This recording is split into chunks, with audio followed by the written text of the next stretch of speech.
Okay, so a couple things to note, because it's an issue that I am having, which you may also run into. So depending on how accurate your sewing, your seam allowances are, and how you sew your zipper, I notice like everybody kind of sews their zipper in a different way. So you want to make sure, let's see if I can get this in focus, that if you take this bag and you fold it so that the bottom seams are lined up and the top seams are lined up, that you don't have a bubble. I kind of have a little bit of a bubble right here. So I need to investigate, and I need to see, is this bubble because one of my seam allowances is off, or is this bubble just here because the thing hasn't been pressed yet? If the bubble is there, if it turns out as you fold it, see, now I have it folded and I don't have a bubble anymore. So I am convinced that I've got this the right size. But if you end up with a bubble, like you end up with like this lining piece is like that much bigger, what you need to do is you need to come in and you need to adjust this bottom side seam. You'll need to either add or subtract from that seam. You have a 1/2 inch seam allowance, you could go down to a 1/4 inch seam allowance. If you do go down to a 1/4 inch, make sure that you double stitch to reinforce it. And because this needs to line up. This needs to be nice and flat. And a lot of it doesn't have as much to do with your seams as it does with manipulating the interfacing to work for you. All right, so now we have an issue here. We have one of our sides of our bag that is not top stitched, and we need to top stitch it. So we're going to do that at the machine, and I'm going to show you what I think is my favorite method to top stitch it. Before I do that, I'm going to go to my iron and I'm going to press and steam this seam really well to get it to lay as flat as possible. Alright, I have my zipper foot still on my machine. The first thing you're going to want to do, however your machine is you want to remove the arm. And I apologize because as I move this arm, it might bump the camera. If it does, I'm really sorry. So remove the arm. Oh, it actually worked better than I thought. Okay. Now, with the zipper unzipped, I am going to come in and I'm going to sew this bag. I'm going to start on this end. And I'm going to sew it as far as I can. And it's going to look like this. I'm going to be pulling it through like this, then I'm going to flip it around and do it the other way. But if you kind of get part of the bag going under your arm, it helps. So let's see if I can do this on camera without messing it up completely.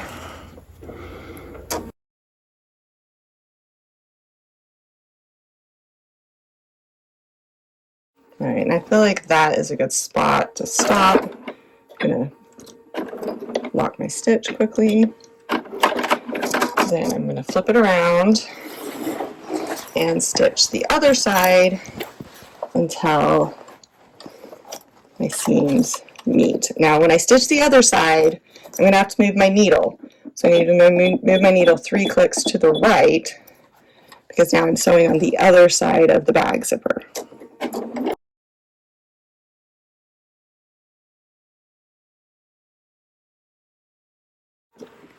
And there, not too bad. If there's any parts that you feel like you don't like how they look, then just unpick them and stitch them again.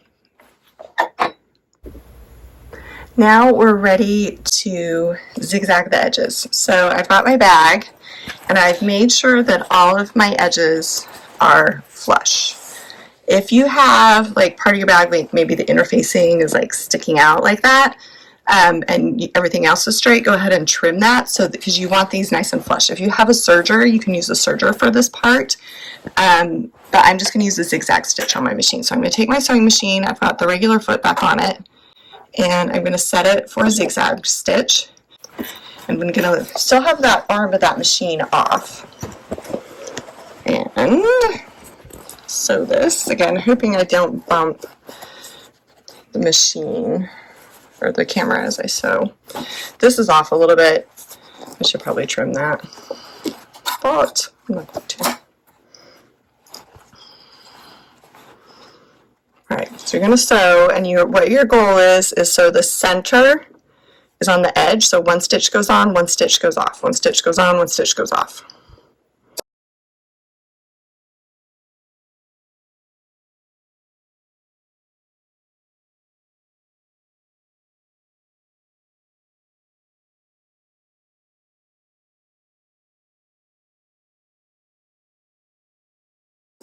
Alright, so this is all zigzagged. I'm going to come in, and to help get a nice even finish, I'm going to come in with scissors and I'm going to trim off all of these extra strings.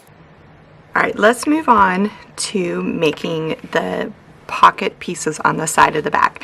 So you have 4 pocket pieces cut out, 2 pocket front pieces and 2 pocket lining pieces. I've made my pocket lining out of the same fabric as the pocket front, but you can absolutely change that up if you like. The pattern does note to cut 2 pocket pieces and 2 pocket lining pieces, and as I mentioned at the beginning of the tutorials, there is a mistake on that part of the pattern. The printer cut off the words place on fold, so your pocket pieces should look like this when they are cut out.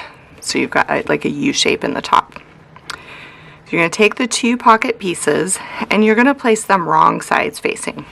Not right sides, wrong sides facing.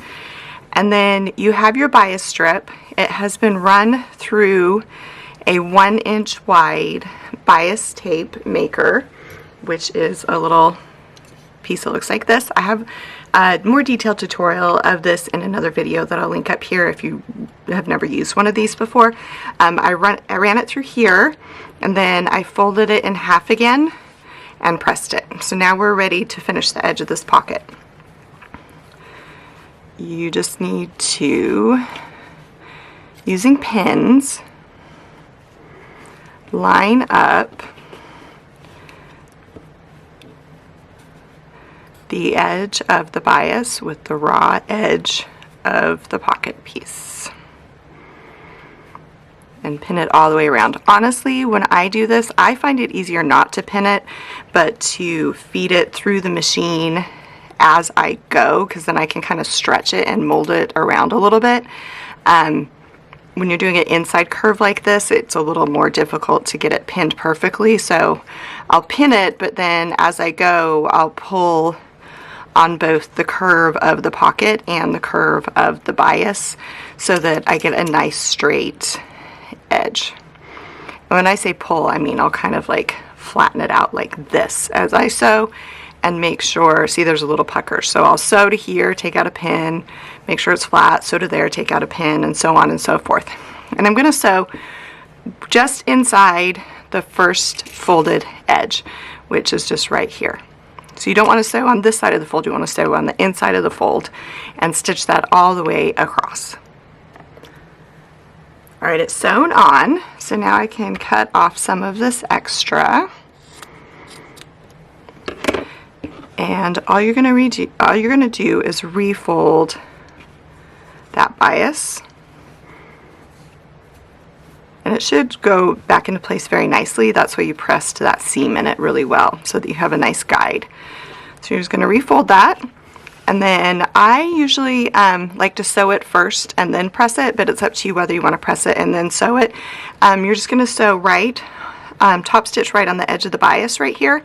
And just make sure as you do that, that you catch the back of it as well.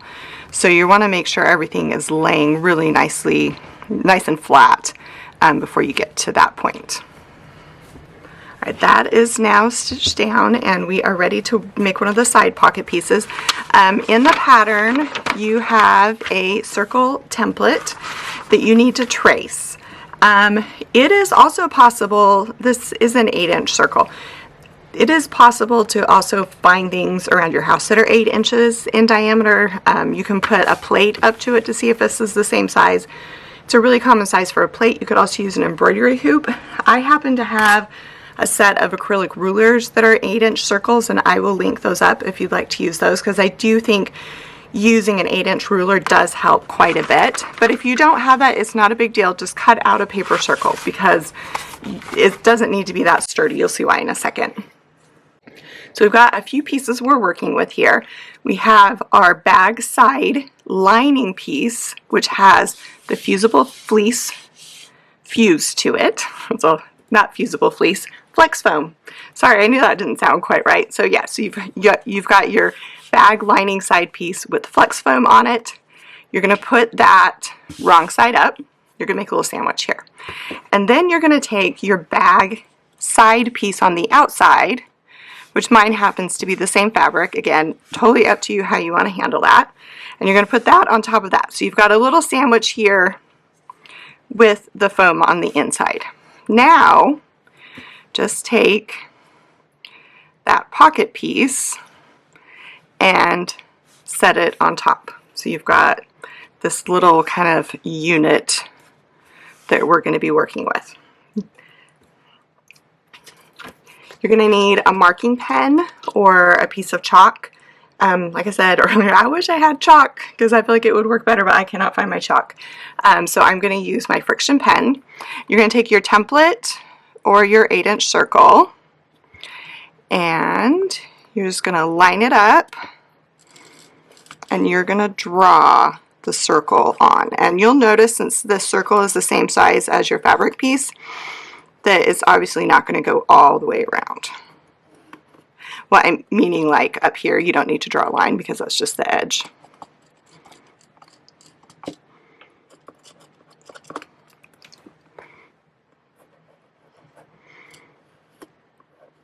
Sorry, it's a little harder to draw around these edges down here.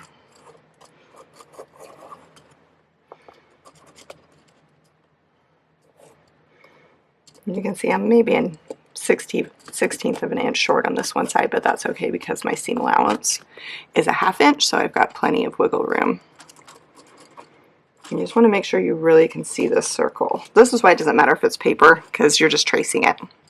You don't have to cut around it or anything. Alright, so there's my circle that I can see. For the next step, you're going to want some pins and probably some big binding clips if you have them. And you are going to pin this together because we're going to sew this and you don't want it to move.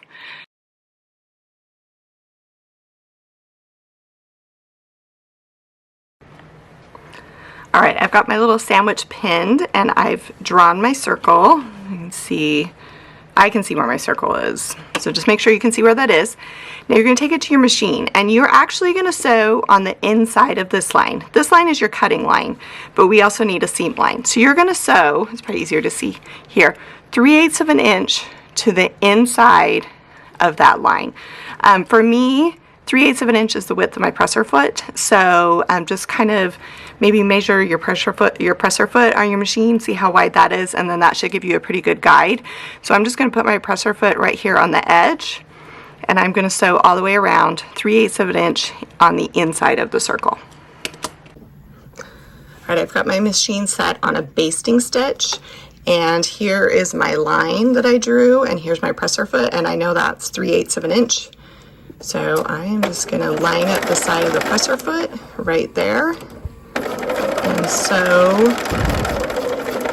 a circle. Definitely with this, it's easier to let the fabric move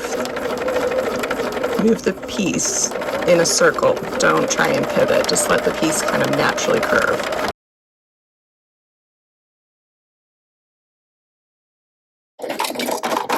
Alright. That is sewn. We've got our 3/8 of an inch right there. And now I'm going to cut it out along that line. Now that I've trimmed it, I need to finish this edge.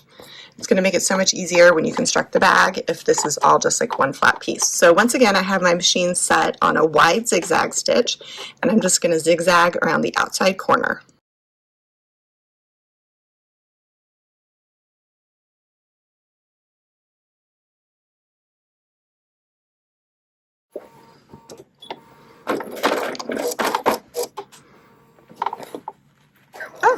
That didn't cut very well.